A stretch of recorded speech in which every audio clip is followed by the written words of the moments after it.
Hi, this is Jeff Altman, the Big Game Hunter, and you are watching JobSearchTV.com or listening to No BS Job Search Advice Radio, and welcome.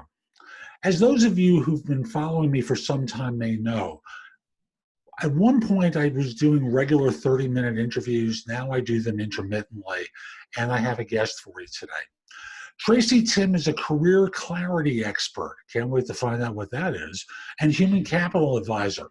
She's created a program called The Nth Degree, which you can find out more about at tracytimm.com. She helps high potential professionals discover their career sweet spot so they can love what they do. And you know, we all want to do that at some point in our life. Be awesome at their craft, have an impact on the world, and make a lot of money at the same time. She's worked over the last 5 years with hundreds of professionals and helped them find and secure dream jobs, and hundreds of companies attract, engage, and retain top talent. Tracy, welcome. Thank you. Thank you for that lovely introduction. I appreciate it. Or campy introduction, however you want to describe it. I love it. Clarity coach. How does someone become a clarity coach? It is probably the most popular question I get because when I started out in this industry, you know, everybody does career coaching or career strategy. And I realized that a strategy that would actually set me apart would be to focus on the clarity piece of the career search process, meaning there's so many people out there that do, placement or work with your resume or help with cover letters or make you a better interviewer. But there are so few people who touch on what I really think is the actual thing that we need to diagnose and not the symptom, which is the fact that most of us really don't know what the heck we want to do and what we're looking for in the first place. And so I got into this business because that exact thing happened to me. As you know, a lot of entrepreneurs tend to solve their own problems and then realize, hey, I think I might not be the only one, or I bet I can help somebody out with this. So my journey started with a job that I hated, as does the journey of most of my clients.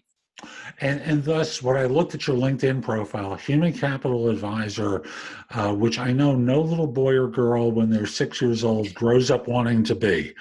So what was your journey into discovering your clarity? How did you get detoured and then have to figure it out? Yeah, absolutely. I love my story now. It was definitely not a fun thing to go through at the time as you think? Most young people. But I had the quintessential quarter life crisis. And honestly, I walked right into it without really realizing that that's what was happening. But I, like a lot of people my age, we were raised really, really busy and checked a lot of boxes along the way. Get the best grades, play the right sport, play an instrument, be in National Honor Society, check, right? And all of that was meant to get us into the best school possible. And so I went to Yale, so I checked that box, and I played softball there and checked that box. And then I found something that I loved to study, which was psychology. And I'm so thankful for that, because a lot of the people that I work with now have degrees in something that seemed practical, or they could get a job in, or maybe their parents pushed them to do. And now they don't use it at all. But thankfully, I found psychology and fell in love with it. However, and this is where the clarity piece starts to come in, is that it's not very clear what you might do with a degree in psychology if you don't want to immediately become a therapist or a counselor, or do maybe even sports psychology. So a lot of the advice I got along the way really just wasn't that applicable. And Yale was the kind of place where, and there's probably a lot of people who are listening who had this experience too. I mean, we got recruited really heavily by some very specific types of companies. And so without knowing what I wanted to do, and without being very clear on what my values were and where I added value and what I was naturally gifted at, or even, what the best work environment would be for me, I just went with the recruiting process. And so I got recruited by a financial firm, and I worked, in sales and trading for a global investment bank for 2.5 years after I graduated. And, the reason that I do what I do now is that I was the epitome of misery. I don't know if you've had a job you hated, but I think most of us have. And whether that's, the high school job you had waiting tables, or you had a summer working for UPS and you lived in Texas and you sweated your tail off, or you worked for 2.5 years for a company like I did, where every day I just dreaded going into the office. I would have left, I would have run and not walked out the door had I just known what I wanted to do. The only thing keeping me there was like, okay, I have this degree, I have this experience. I have no idea how to put them together or how to talk about my experience in a way that would make sense to a company. So I called up my university and just asked for anything, a resource, a book, a strategy, a coach, like, and they were And the response was to say, huh? yeah, exactly. The response was like, well, we can introduce you to another company, or we could help you with your resume, or we could, they had resources in a sense, but nothing on the clarity side. And I just remembered thinking, I can't be the only person who has promise and has potential and has been like a glorified black belt box checker their whole life. So, they can perform. They just don't know where they want to unleash that potential, so to speak. It's as though when you were a child, no one ever asked you the question, so what do you want to be when you grow up?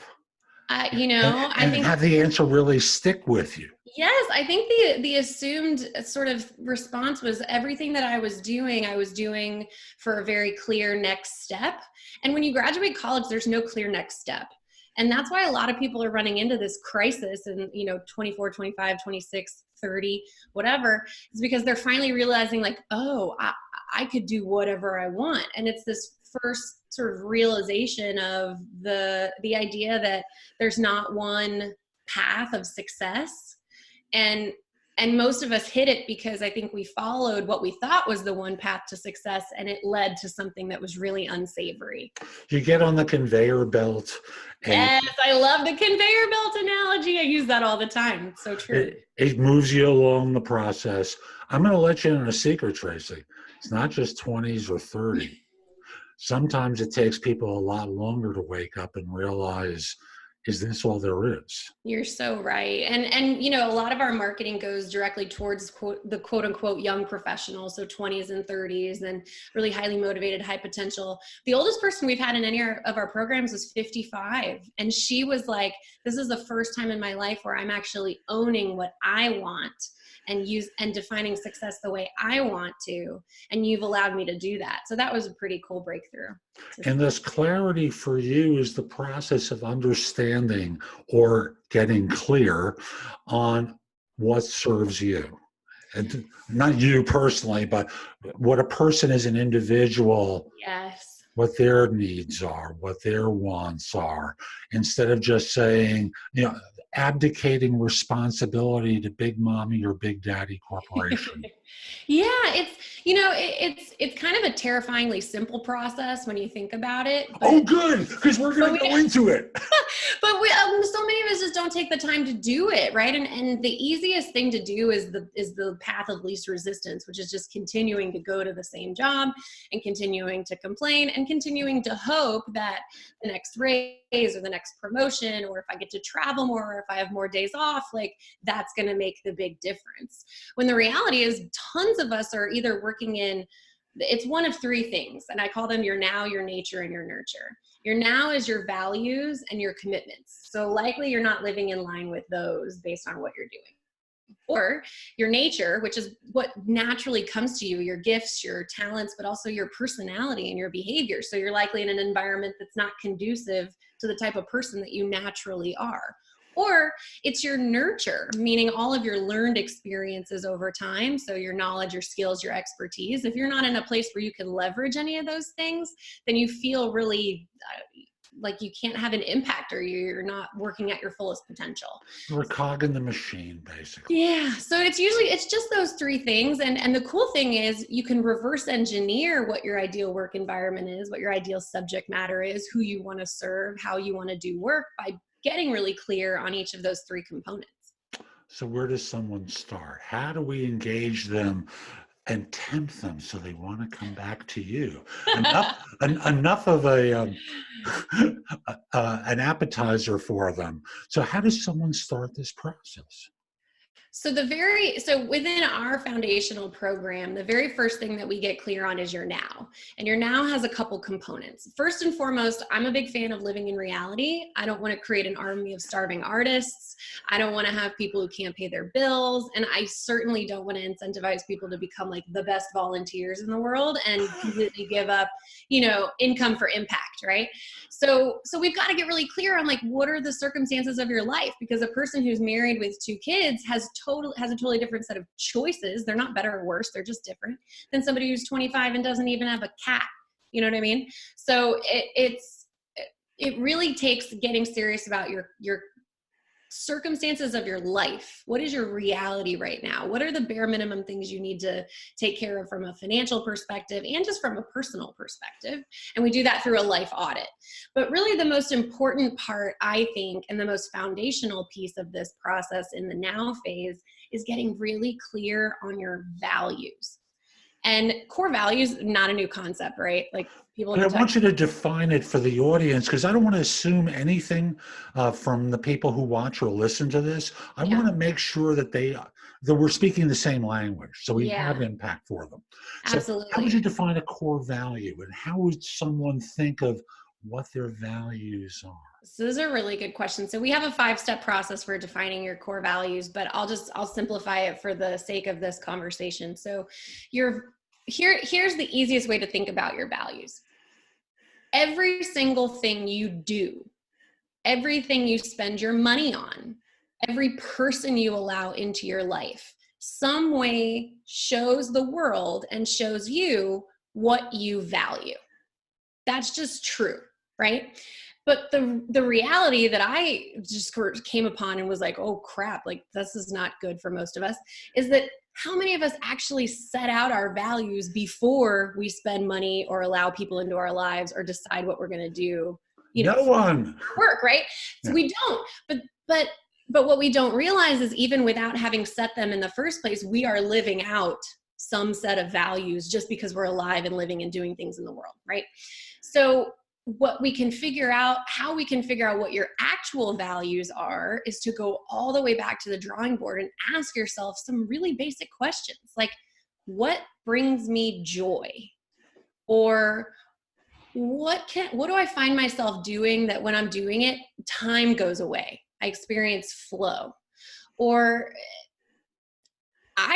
this is super basic, I love to just go back to a list. There's a great core values, it's literally corevalueslist.com, I think, that has a list of 500 core value words. And I read it and I just wait for a word to resonate with me. And some years and some seasons of life, you're going to resonate with very different values, right? If I'm single, then married, then have kids, then have a job that I love, like your value set just changes over time naturally. And so we want to work with that. We don't want to fight it. So I find that if you ask yourself, what does this value mean to me? Why is it important to me? And most importantly, what happens when I don't have it? Then you can really uncover whether or not that's a true core value that you can see yourself living. But here's the thing. Like I said, core value is not a new thing. What I like to do is kick them up a notch and turn your core values into commitments. And I learned this process from an executive here in Dallas. So basically, this is super simple, you guys, but basically, and I do it now every year, at least once a year, so that I know what my commitments are ahead of time, because it simplifies your decision-making process. And I'll say that again in a moment. But basically, he and his wife, literally at the beginning of every year, they just sit down and they set their family's commitments. This is what our family's committed to this year. And some of them are pretty big and deep, like we're going to live in Texas until our kids graduate from high school, or at least for the next year, because I want to keep them in the same school, what have you. Then some of them, for them, were like pretty, what most people would say, like cursory, like seemingly not that important. Like they loved old homes. So they were committed to living in an area that had old homes to choose from or be surrounded by or whatever. To me, I was just like, that seems kind of throwaway, but to them it was a commitment. So I say that to make sure that people realize your commitments don't have to be these groundbreaking, I have to impact the world in this massive way. They could just be like, you like old homes, so you want to live near an old home. So that being said, what they did then was set those commitments in advance, and anytime opportunities came into the family, they would run those opportunities by the commitments. And he was like, case in point, I got a call last week from a company who wanted to recruit me as a CEO of this new business. And he was a senior executive in Dallas. So very much a good opportunity for him. And he looked at his core value or his commitments, and number one was living in Texas. And this company wasn't in Texas. And so he could very easily, without losing sleep, without worrying about it, without being distracted, without the weeks and the months we spend contemplating things that are total non-starters, right? Mm-hmm. He didn't have to blink an eye. He just said, you know what, that doesn't align with our family's commitments. I really appreciate the opportunity. If you ever have anything in Texas, let me know. And it's so interesting. I'm going to pause you here for one Yes. second, because the notion of commitment in our culture these days is so strange to so That's many a people. great point. That, commitments are something that vary based upon the current whim. And that's obviously not a commitment. It's, to me, a commitment is something that you stake your reputation, your life to. It has meaning to you. And as a result, this is something that our culture, the bigger culture, doesn't value as much as I believe it should. And That's it's a really part, good point. and it's part of the reason why people get on the conveyor belt. It's part of that abdicating responsibility to someone else for looking out for them in their life. Yeah. Better, better to be that feather in the wind from the Forrest Gump movie. Yeah. Well, the thing is, it might not be better, but it's so much easier, right? Like at first glance, not being committed to much of anything is like, woo, I can do whatever I want. But like any athlete, any military person will tell you, anybody who's committed any sort of like high level of Discipline. results in their life, discipline is freeing. Yes. Like here, the cool thing about the set of commitments is like when you're committed to them, you're free from the whims of like, oh my gosh, I really have to consider this opportunity because the raise and the blah, blah, blah, blah, blah. Well, the reality is there's possibly a commitment in your list that if you had set them in advance, you could very easily just go down like a waterfall and say, crap, this doesn't hit commitment number 5. That means it's definitely not going to hit 6, 7, 8, 9, or 10. And so that's out. And it's just so freeing because you stop beating yourself up. You stop feeling guilty. You stop second guessing your decisions. You stop over analyzing things that quite frankly aren't going to make you happy. They're just distractions. And, I have to redo this process every single year because I really try to practice what I preach. And so even when I'm setting out my business goals, I go back to the basics and I figure out how have my core values changed. In this year in particular, I did it twice because I thought I had done it. I just didn't take into account that I had actually met somebody that I, think might end up being the one, right? And so then I had to reevaluate again, like, where am I spending my time and why? And do I need to feel guilty when I'm with him, or do I need to feel guilty when I'm at the business? Well, the reality is no, I never need to feel guilty if ahead of time I set my values and my commitments and I live by them. Mm-hmm. You know what I mean? I get up on my soapbox a little bit about this because I just can't. People fight it because they feel confined. Like every time I do this with a client in our foundational program, they're like, but what if I miss something? What if I'm going too narrow? What if I'm not being open enough? Imagine like there's a barrier between like you and your dream job, right? And if I'm poking at the barrier in all these different places, I'm never getting enough momentum or consistency in one place to break through the barrier. And the only way to do that is to go narrow and deep. And any marketer will tell you this, right? If you're advertising to everybody, you're advertising to nobody. If you're out there open to any job that'll come your way, nobody wants you, right? See, my work is I take the people like the ones that you coach, and I'll say to them, what's most important to you in the next job or organization? What will you need to see or hear or feel to believe it's the right choice for you?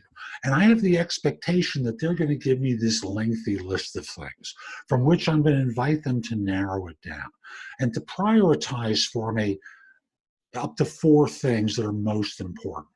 Mm-hmm. From there, I'll ask them to tell me how they'll recognize those things in the course of the interview, so that in this way, it's no surprise. Yes.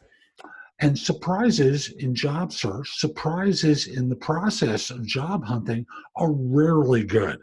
Yeah, you're exactly right. No one ever turns around and says, I know you asked for 75, but we're going to offer you 2.2 mil. No. Never happens. Never happens. So for me, I take the work that you do with them, where they're starting to think of their individual values and then try and bring it down to the specifics of the search and Yes. how and what they're going to be looking for, so I can help them identify these things. Now, we've spent a lot of time on values so far, and that's fabulous. And I know your process engages in more than that, and we don't have infinite time, obviously. So what's the next part of the process of helping people identify or get clear about what they're going to be looking for? Yes, great question. So our proven trademark process is called the nth degree. It actually has 5 total steps, and we've only really touched on 3, but we're likely not going to get in depth with all of them. But the goal here is to not only know, but then also to do the part that you're talking about, which is engage with the world and share, right? What your clarity is. So the first 3 steps are now, nature, and nurture. We've just covered now in some decent depth. But what now does when it ends in commitments is it almost creates like an outline or a template for what you're looking for. Like imagine we're making a painting like on a canvas. Every painter, most people don't realize this, actually sketches out on the canvas with like pencil or something what they're going to paint before they paint. So that's what your commitments are. They're the outline, they're the template. The things that add color and texture are your nature and your nurture. And they're opposite sides of the same coin, and they're everything that makes you who you are. So your nature is one side, your nurture is the other. Nature is everything that comes naturally to you. It's the environments you're drawn to, the people you easily engage with, what you're naturally curious about, or even your personality, your behaviors, your gifts, right? All those basic things that make you from a natural perspective. And your nurture is everything else. It's everything that I always say it's everything you put in that God left out. So it's all of your learned knowledge, skills, abilities, expertise. And the cool thing is, and I learned this because after I quit my Wall Street job, which I quit without any plan or job, which I don't recommend. Bad decision, but no, it was the best decision because I got out of a really toxic environment, and I had a really life affirming experience because the next thing I did was enrolled myself back in school and I went on a semester at sea, which is actually an undergraduate study abroad program, but I went at 25 as a postgrad. And it's really where I learned a lot of the parts of this process, because it's where I found myself in a lot of ways, that your nature is just as important and easily leveraged as your nurture. But often when we have a bad experience in our careers, we just want to throw the baby out with the bathwater, right? Like, I hated finance, I hated working on Wall Street, I'm never going to do any of that stuff again. Well, the reality is, as a business owner, I look at my financial statements all the live long day, all the time. And if I hadn't had 2.5 years of working on a trading floor and on a credit desk, I would have no idea what a P&L statement and a balance sheet and a cash flow statement even were. So I was that much further up the learning curve when I started my business, thanks to an experience that I never want to have again. So what we do is really help people re-identify with who they are, your nature, and also mine their experience for their unique set of expertise, their nurture. And if you imagine taking those 3 things, now, nature, and nurture, and you put them in like a mental Venn diagram, the middle is your niche. It's your career sweet spot. And I always like to say that, let's say for Olympic athletes, for instance, Michael Phelps. It's super obvious now why Michael Phelps was an Olympic gold medal level athlete. He had the now, nature, and nurture that were on point to create that outcome, right? Well, it's just as simple for us to do it. We just have to do it backwards. So we don't have the outcome yet, right? But we have all the puzzle pieces. All you need to do is put them in the framework, and out pops this ideal career Olympic gold medal level sweet spot. That's the cool thing about this, Jeff, is that it's so unique to each person, because no one person is going to have the exact same now, nature, and nurture as anybody else. But I'm going to play, obviously, the devil's advocate. Do it. What do you got? But I got all these things, and how do I find the job or the career out of this? I know I like people, and I don't like to sell. Selling is not for me. And there's always lots of excuses that people will offer up and lots of roadblocks. And how do you decode that for folks? It's a really good question. So And first, I know that's the secret sauce of what you do. yeah. Well, first and foremost, I think that here's the tough reality, like the tough love, mama bear reality, is that you have to want to have work you love. Like to work with me, to work with Jeff, to experience the results that our best clients experience, you have to want it. Like I can't want it for them more. I can't. It's like rehab. I can't want the reality, the result of them loving what they do every single day more than they want it. And the really tough part is that the psychology behind all this is that it's not gonna feel great through the process, and it requires you to let go of your previous self and let go of the comfort that is not knowing. It's really comfortable and easy to say, I don't know. It's really comfortable to live in, I would change, I just don't know what I want to do. I would leave, I just don't know what I want to do. And people are so afraid to make a mistake. I know, that is... Even though the reality is they're living in the life of having made a mistake. That's the mistake that they know versus the next one. That's a great point. It's kind of like, and I'm I'll speak from the experience of having been married more than once. Mm-hmm. My third wife and I have been together for 20 years. Mm-hmm. However, there were two previous ones, and I didn't have the expectation that I would be married again. And as an older adult getting married, you suddenly pause and you go, oh my God, I'm going to do this again. And you start telling yourself some remarkable stories about why this is crazy. Mm. And where you could break down the barrier that you place in front of yourself to change. Suddenly you have the opportunity to experiment again and see what happens. And 20 years later, she's wonderful. And, Right. or I should say, remains wonderful or still wonderful. And I know she feels the same way about me. And no matter, the thing for most people is overcoming the fear of the risk of failure. Yeah. Can I address this? Because I think Sure. this is really crucial. I 100 and a million % resonate with that fear. And I feel it even to this day, 5 years into a business that's been successful, that has a full-time employee that's not me, that, like every day when I put out something new, you almost get numb to it after a while when you do it enough. But the reality is that, and this is the only way that I've found to consistently get past the fear of failure, or the fear, in my case, of being wrong. I call it the fear of being wrong. I hate making the wrong decision, right? That maybe is my Catholic guilt. I don't know. We'll see.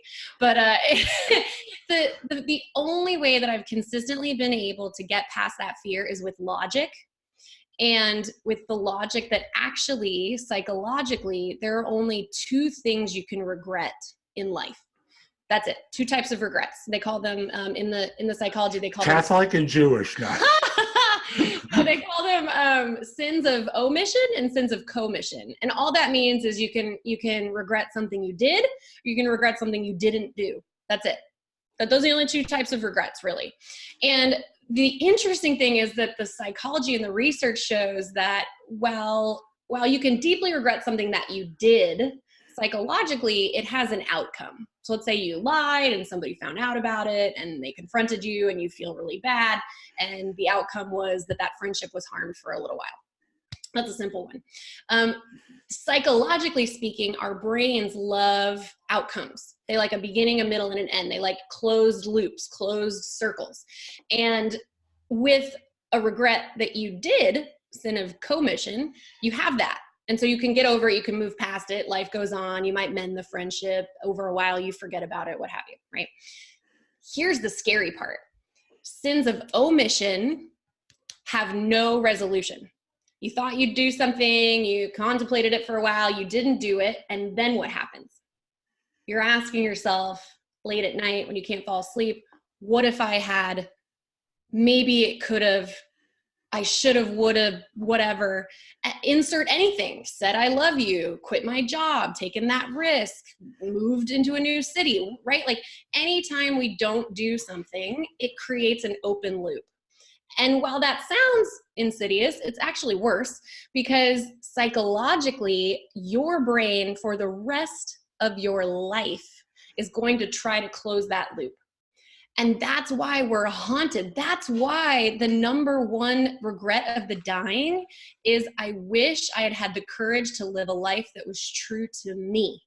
That is the number one regret of people dying. Number one. The second one is, I wish I hadn't worked so much. We can address that later. But the point being that once I realized that psychologically I was better off doing something wrong and having a result than I was not doing anything at all, it fundamentally changed my life. I started like going up to guys in bars and just saying hi, because what if that was my husband, or, you know, and then I started taking risks with my business and putting something out before it was ready and asking for beta tests, because inevitably there is probably something wrong with it. And I started just making stronger decisions and saying yes to things, because I knew that deep down it is more risky to not take a risk than it is to try and quote unquote fail.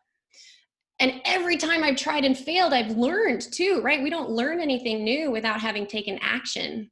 And one of my favorite influencers, Marie Forleo, she says insight comes from action, not thought. And this is not something you can think your way out of. It's something you have to test and try and fail and fall down and work hard through, if that's really the life that you want. I'm going to do a quick little process that I've done with people many times. Oh, good. Yeah. And it's called What's at Risk. And the process asks, so you're afraid of getting married. I'm going to pick that one because you mentioned, I don't remember if it was a husband, wife, or partner that you were involved with. So I'll work with husband and make the hetero assumption. Yes, it is a man. You can keep going. So what's at risk for you to get married becomes the question. Well, it might not work out. What's at risk if that happened? You take them down a decision tree. I'd be alone. So you get to a core point. Yeah. So right now, are you alone? No. Well, let's work with it. Yes, technically, yes, I'm alone. Right. So on the one hand, you're set up that you're afraid of being alone. And on the other hand, you already are. Right. And thus you kind of look at the bind that people create for themselves. Yeah. That basically puts them in the position of damned if they do, damned if they don't. And thus, asking them the question, how do you win under these circumstances? And then inviting them to consider the possibility that there are alternatives in there that they haven't considered, where they can definitely get the outcome that they want. So really great. So Tim Ferriss, I don't know if you follow him at all, but everybody does, has an amazing TED Talk that he calls his own process fear setting. Yeah. So, right, instead of setting out like your goals, you set out what outcome am I really afraid of if X, Y, and Z happens? And then he has this whole process for actually mitigating all of those potential risks, which is really fascinating. So he was contemplating, going abroad for like a year and was worried that his business would crumble while he was gone. And so he actually went through all these deep, dark scenarios. Like, if I'm gone and this happens, what do I do? If I'm gone and this happens, what do I do? And he actually found all these really easy ways to mitigate a lot of the things that he was deeply fearful of just by confronting them. Right. And I think that's a beautiful way to do it. And exactly what you're talking about makes a lot of sense, because our fears, don't live in the present reality. They live in the future, or they live in the past, psychologically, right? Like, nothing in the present moment, if you're not actually being attacked by a saber-toothed tiger or running away from your mother-in-law or whatever, right? That you're not actually in danger in the moment. All of our fear and our doubt and our hesitation comes from contemplation of the future. And so you have to address it, I think, in order to really understand, is it true? And if it is true, how can I mitigate that risk in some way if that's the outcome that I really want? Absolutely true. And Tracy, I know we're at a point where we could keep going on forever. Yeah, I know. I love talking. And I love asking questions and learning from people. Yeah. I want to ask one question of you. Sure. What haven't I asked you about so far Ooh. that we really should cover today to give people the full experience of the nth degree program? Okay, this is a good one. So it wasn't until I was on semester at sea that I first discovered this process that a lot of companies use to develop products and services called design thinking. You might be a little familiar with design thinking. If you're not, you should Google it. It's pretty basic template of how to deeply empathize with a problem, rapidly prototype and iterate potential solution, or define the actual problem, rapidly prototype and iterate solutions, learn from your prototype and implement something, and then sort of do the whole process all over again. And what was fascinating is one of the first projects that we did on the ship to practice design thinking was solve a life problem. So I was like, I don't know what I want to do for my career. And so I ran it through design thinking. And what I realized is the nth degree process. Now, nature, nurture, the last two steps are network and navigate. So you asked me, right, like, how do you go find that job? Well, you find it through people. Business Insider says 75 to 80% of jobs are secured through networking. So take that home and chew on it for a minute. And then you find it through navigation. And the navigation process isn't linear. It's rapidly prototyping, iterating, learning, and going back and redefining the problem, and rapidly prototyping and iterating and going back and redefining until you find your solution. And a lot of people don't like to hear that, but the reality is the only thing that's consistent in life is change. And so I wanted to build a process, right? I wanted to build a process that leaned into that as opposed to fighting it. Because the huge thing that I had a 25-year-old guy on the phone at one of our Clarity calls the other day, which is a free call that I offer for people who want to learn more about our programs and see if we're a good fit to work together. And he was like, I feel like I missed my shot. Like, I feel like a failure. I feel like I can't recover. I feel like, and he had a job. He wasn't unemployed. I feel like I'm 25 years old and I should have had it figured out by now. And I'm toast. Like I failed at career stuff. And I felt exactly like that when I was 25. And that's just sort of the reality of being 25 in our world right now, is there's a lot of pressure to figure things out really fast. But the reality is his life is going to change over and over and over and over. He's going to get married maybe one day. He's going to have kids maybe one day. He's going to have a house one day. He's going to have elderly parents who are aging and sick. He's going to, like, there are all these things throughout life that evolve our circumstances and thus will evolve our value set. And so there isn't just one, this is the thing that drives me crazy. There isn't just one purpose or passion that you're supposed to find. Like, we don't have just one, you're here for one reason and you have to go figure out what it is, and there's a possibility that you could die without having figured it out. The reality is, at each phase of your life, you have a different purpose. And the nth degree process is set up such that you can do it over and over and over again when your life changes, because your life will change. And unless you own that and you engage with it and you make decisions accordingly, then you're always going to be clinging to the past or fighting for this idea of, like, when life was perfect and ideal. Like, for the longest time after I graduated, I wanted to go back to college. I loved college. But even if I did go back, I realized that now I was in a different part of my life where that just didn't resonate the same way anymore. And you're going to find that about jobs. You're going to find that about relationships. You're going to find that about what you feel your passion or your purpose is. Because as you change, it changes. And I just want to tell this one last quick story. I learned this from my therapist, of all people. So I went into her and I was like, how dare they?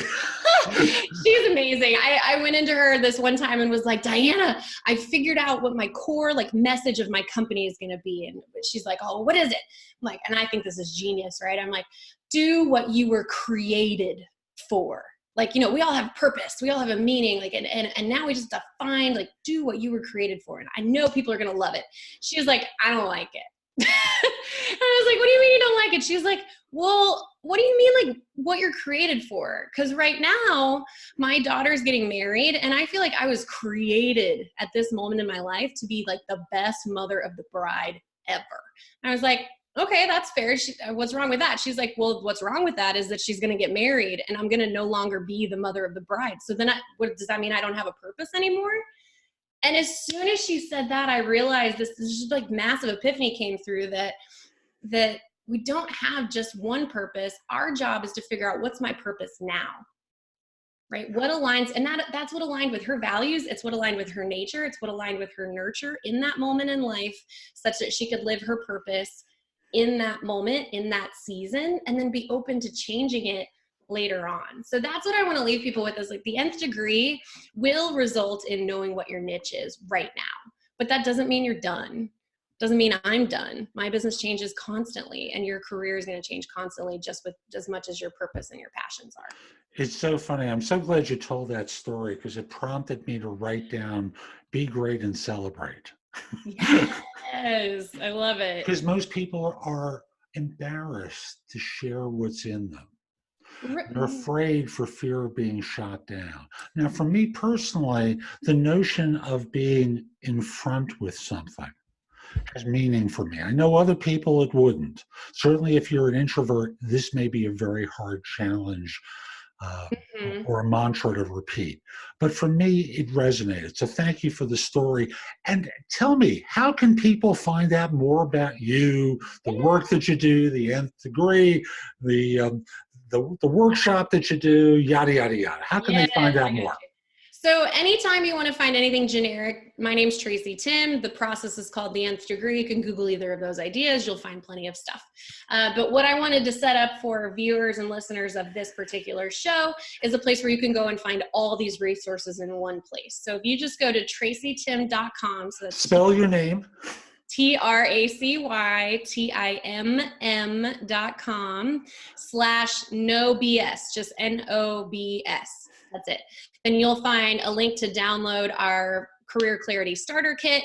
You can find a link to jump on our next webinar that's all about how to take your career from stuck to unstoppable. Or if this message is really resonating with you and you're like, this is the right girl, this is the right time, this is the right process, then just go ahead and register for a clarity call with me, and we'll hop on the phone for an hour and we'll figure out if we're a good fit to work together. But either way, all of that information and then a lot of the notes of what we talked about here today will just live at tracytimm.com/NoBS. Thank you. And folks, we'll be back soon with more No BS job search advice and with more video to help you with your search. I'm Jeff Altman, the Big Game Hunter. I'll just simply say that if you'd like more from me, you can subscribe to those. JobSearchTV.com, it's my YouTube channel, or No BS Job Search Advice Radio. You can also visit my website, thebiggamehunter.us, where I've got thousands of posts that you can watch, listen to, or read to help you find work more quickly, help you with hiring, be a better manager, and be more effective in the workplace. Again, that's thebiggamehunter.us. Folks, I'll be back soon with more, and in the meantime, hope you have a great day. Take care.